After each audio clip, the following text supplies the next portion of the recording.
Məsələn, soruşur, boyun nə qədər? Yazdım. Çəkin. Doğum tarixin. Cinsin. E-mailin.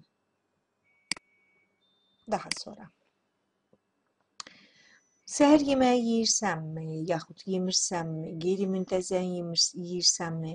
Bax, bu şeylərə fikir verək. Tutaq ki, yazdım.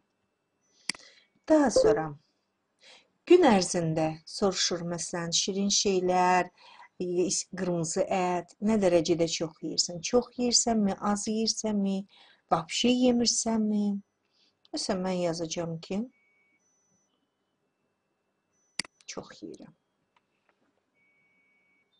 Fakt budur ki, mən çox yeyirəm. Əti çox sevirəm, qızarmış şeyləri çox sevirəm. Eyib olsa da deyəcəm. Gün ərzində neçə porsiya salat yeyirsən? Mənim kimi madam ki, qırmızı ət yeyir, demək olar ki, buna müraciət eləmirəm.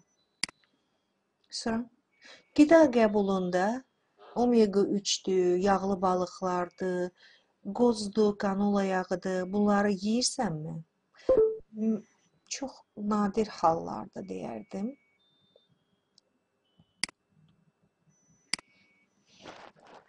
D vitamini yaxud mineral kompleksi qəbul edirsənmi? Onu da deyərdim nadir hallarda. Nə qədər tez-tez, şükür ki, heç vaxt. Sigaret, şükür ki, heç vaxt. Günün neçə saatini oturaq keçirirsən? Çox təəssüf ki, çox.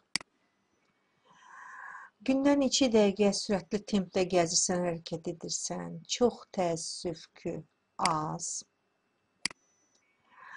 Həftədə neçə dəqiqə intensiv aerobik ilə məşğul olursan?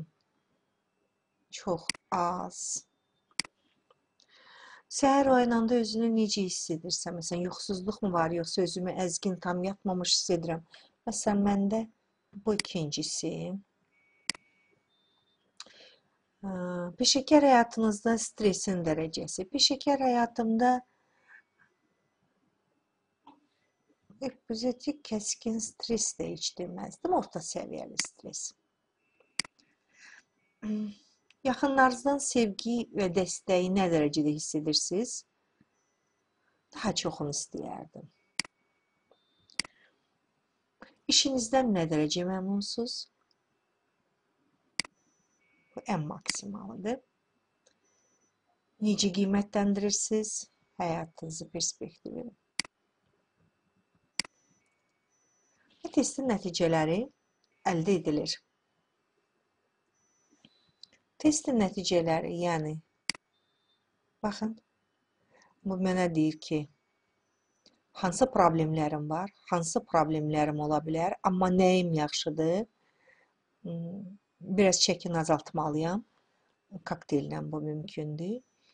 Qidalama baxır, buna uyğun deyir ki, məsələn, siz rasionunuzda ürək qan damar xəstəliyi, şəkər, xərçəngə səbəb olacaq faydasız şeyləri çox yeyirsiniz. Bu riski dayandırmaq üçün ağ çörəkdir, kərə yağıdır, qırmızı ətdir. Bu şeylərin qəbulunu azaldın. Onda siz kokteyldən, suplardan istifadə eləsəniz, onda sizin bu tələbatınız azalmış olacaqdır. Oda ki, məsələn, tərəvəzdir, paxladır, bu şeyləri yemirsənsə, bu da ölüm faktoruna riski çoxaldır. Ona görə də həm o məhsulları, yəni salatdır, tərəvəzdir, qozdur, bunların qəbulunu artırın. Üstə gəldi vitamin kompleksi Wellness Pek qəbul edin. Omega 3 turşuları çatışmazlığı var. Bu da dəri xəstəliklərinin olmasına, lipid mübadiləsinin pozulmasının hallarına gətirib çıxardır. Yəni omega 3-də və ya Wellness Pek qəbulu lazımdır. D vitamini, madam ki gün ərzində 15-20 dəqiqə günəş şüası altında olmursansa, D vitamini qəbulu lazımdır. Çünki immun sistemi o mühafizə edir, sümüklərin sağlamlığı, xərçəngin ayrı növlərinin profilaktikası üçün vacibdir. D vitamini qəbulu eyni zamanda Velnispekdə də var, multivitamin minerallar kompleksində də var. İndiki şeydə təbrikə layiq görüldüm, spirtli içki və siqaret yoxdur, fiziki fəallıq ki, madam ki, oturaq həyat tərzi yoxdur, yaxşı təyişə və dəyişmək üçün tövsiyə olunur ki, 45-60 dəqiqədən bir stuldan qalxasan ki, ayaq əzəllərin hərəkətə gələ, söhbət eləyəndə ayaq üstə eləyəsən. Fiziki səviyyənin aşağı olması pisdir, yəni hətta çəkin az olsa belə oturaq həyatdırsa, bu çox qorxuludur. Ona görə də sağlam həyat tərzi üçün fitness kluba abunə olmaq lazımdır ki, sağlamlığınızı, fəallığınızı saxlaya biləsiniz. Həftədəki 2-40 dəqiqəlik sessiya, məsələn, fiziki aerobik işləyərək, səhətinizi yaxşılaşdıracaqdır. 40 dəqiqəlik həftədə 2 dəfə. Stres və yuxu, məsələn, yorğun olursan, yuxu defisiti çünki yaşayırsan, günün ikinci yarısı çaydan, kofedən istifadə etmək lazım deyil. 2-3 saat tez yatmaq məsləhətdir.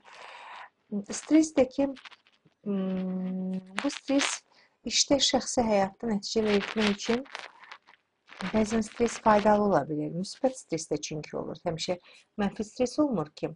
Stresin azalmasına da fiziki işlərdir, dostdur, ailə ünsiyyətlidir. Böyle şeylər kömək ola bilir. İctimai tərif hissi, yaxınlarının sevgisi,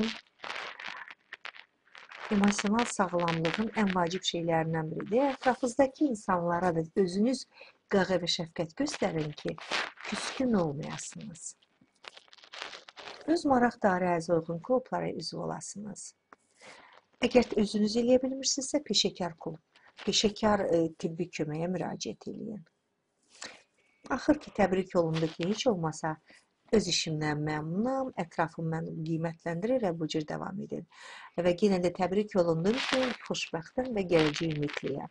Bu deməkdir ki, daha çox şanslıyam möhkəm sağlamlığa və daha çox yaşamağa.